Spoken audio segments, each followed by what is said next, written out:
Bonjour les amis, comment allez-vous? Alors vous étonnez pas de la tenue, de la tête et de tout, des après dans lesquels je suis, puisque cette vidéo est filmée après la vidéo livre sur Christian Signol, donc c'est tout pareil. Comme j'avais encore un peu de temps, j'en enquille une autre. Je vais vous parler, c'est pas celui-là que je voulais vous présenter, mais ça ne fait rien, il est terminé aussi, d'un livre d'Harlan Coben, dans lequel j'ai mis beaucoup d'espoir. Le ton est donné, comme à chaque fois. Donc c'est Harlan Coben, le titre c'est « Gagner n'est pas jouer ». Édité chez, j'oublie tout le temps de lire, chez Belfond. Alors Harlan Coben, pour moi, je l'imaginais mettre un peu du suspense et du... Il m'a dit ça, c'est qu'est-ce que je veux? Vous voyez jamais cette main. Ben oui, regardez-moi le boudin. Non, non, c'est pas serré, je vous assure, c'est pas serré. C'est large, mais oh là là, c'est en train de se défaire. Mais ça fait boudin, de toute façon, regardez-moi cette boudinerie. Ah, puis c'est mou, en plus, hein, ça fait pas un bon. Il y aurait un faux bras. Non, non, c'est mon mien. Mais c'est là. Non, bien contente de l'avoir. Focus France. Donc oui, je vais vous parler de Harlan Coben. Mais je ne sais pas trop comment vous le présenter. Alors, il s'agit du meurtre d'un vieil homme, jusque-là ça paraissait bien, auprès duquel on retrouve un tableau de maître et une valise portant une inscription particulière, celle de VHL. Non, c'est pas celui auquel vous pensez, c'est WHL, qui veut dire Windsor Horn Lockwood 3. Et ce monsieur, donc Wynne, est devenu un privé aux méthodes peu scrupuleuses, on va dire.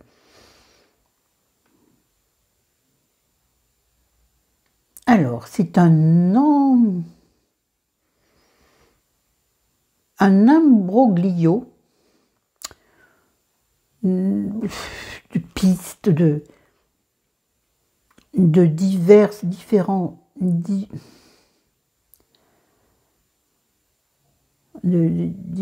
affaires. C'est un peu brouillasseux comme histoire. On y croise donc comment je vais... Oh là, je ne sais même pas comment le définir. Je l'ai fini avant-hier. Donc celui-là, il est frais pourtant dans mon esprit. On y croise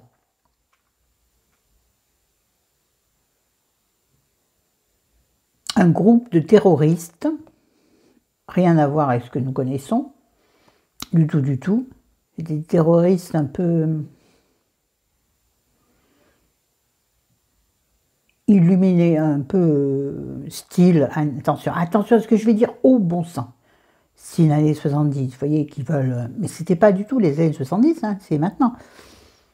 C'est pas clair ce que je viens de dire. Eh bien, c'est l'idée du livre, c'est pas clair. Ah, ben je m'adapte. On y croise également des viols, des meurtres. C'est la conjonction entre viol et meurtre, et meurtre.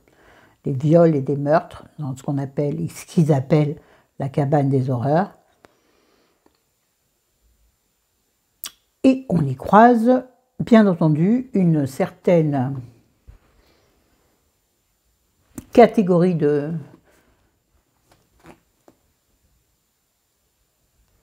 mafia, on va dire ça comme ça, de mafia argentée, qui a la mainmise sur beaucoup de choses, aussi bien au niveau finance, bien sûr, qu'au niveau entreprise. Tu vas me dire, c'est quasi modo, c'est quasi pareil.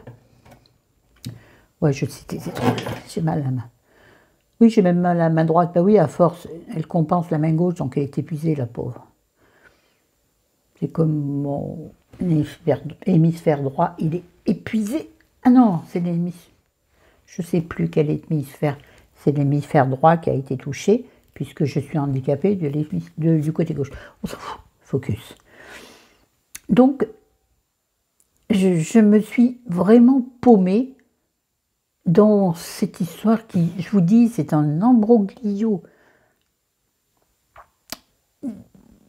Je dirais pas de différentes enquêtes, puisque toutes les enquêtes n'en font qu'une. Mais je trouve qu'on va par là, après on passe par là, et on croise les informations, et puis on passe par là et par là. Merci Florence pour cet excellent résumé. Ouais, tu vas avoir le prix Pulitzer, je vais y arriver.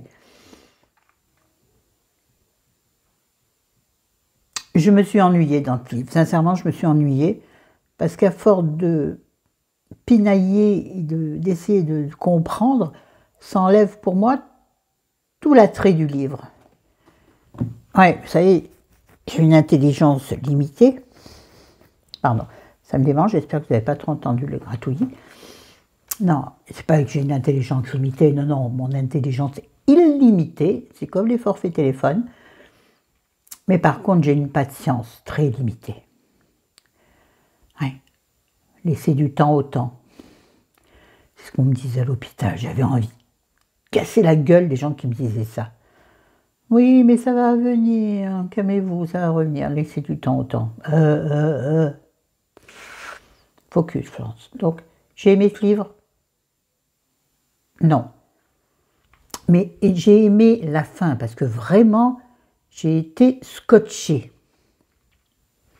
Vraiment, je ne m'y suis pas attendue du tout. Et je pense à la limite, si certaines d'entre vous l'ont lu, n'hésitez pas à me dire en commentaire. Je ne suis pas allée voir les critiques et tout ça. Mais à moins que je sois la seule benette de la planète. Oh oh, pouette pouette. Ah bah oui, un galinette, pouette pouette. Benette, ça ne s'intéressait pas à toi.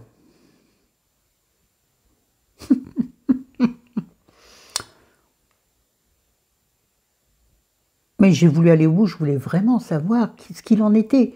Qu'est-ce que c'était? C'est un bon, broglio, je cherche un autre mot. Embrigamani, Kimani. D'accord. J'ai été dubitative pendant tout le livre. Tenté à plusieurs reprises de l'abandonner. Mais c'est vrai que j'aime pas abandonner un bouquin. Ça m'arrive quand même quand au bout d'un moment, vraiment, j'ai laissé assez de sueur et de pleurs, de désespoir. Mais là, j'ai tenu le coup. Moi, forte que je suis. Oh, j'ai voulu mettre un peu de brillant sur le bout de mon nez, mais j'ai abusé du rose. Hein. Ça fait quoi? Ça fait rien du tout. Ça fait ni affront. On est à Lyon. Oh, quoi. Oh, fan de chiche. Bon, alors, qu'est-ce que j'en pense? Je le recommande aux accros à Harlan Coben. J'aimerais qu'on me dise ce qu'on en pense. Quand on connaît mieux que moi l'auteur, je le connais très peu, très peu, voire pas du tout. Je n'ai pas aimé, pour faire simple. Mais quand je dis j'ai pas aimé, j'ai adoré le twist de fin parce que du coup, c'est tellement bien écrit et bien mené que ça m'a mené par le bout du nez. Oh, c'est malin d'avoir touché mon nez. Néné.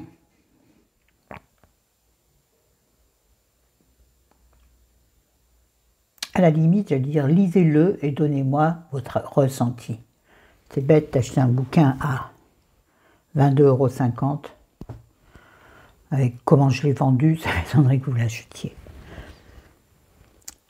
Bon, sur ce, bah écoutez, cette vidéo fait encore moins longtemps. Je vais meubler un peu. Qu'est-ce que je peux vous raconter? Dis donc, qu'est-ce que je peux vous dire, les potes, les potesses? Rien dire? D'accord. Qu'est-ce que je vais faire maintenant? Je vais faire la sieste.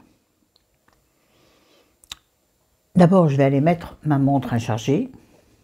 14h33. Bon, encore 5 minutes. Hein. La sieste chez nous se situe entre 14h45 et 15h. Hier, figurez-vous que je me suis couché à 14h40, non, à 13h45. Non, j'ai eu des conneries. À 14h45 et je me suis levée à 5h30. Donc à 17h15. Bon, j'ai lu une demi-heure. Mais moi, quand je suis bien... Et Chérie n'était pas là, donc j'avais tout le lit pour moi. C'est le paradis sur terre d'avoir le lit pour soi. Ah oui, sincèrement.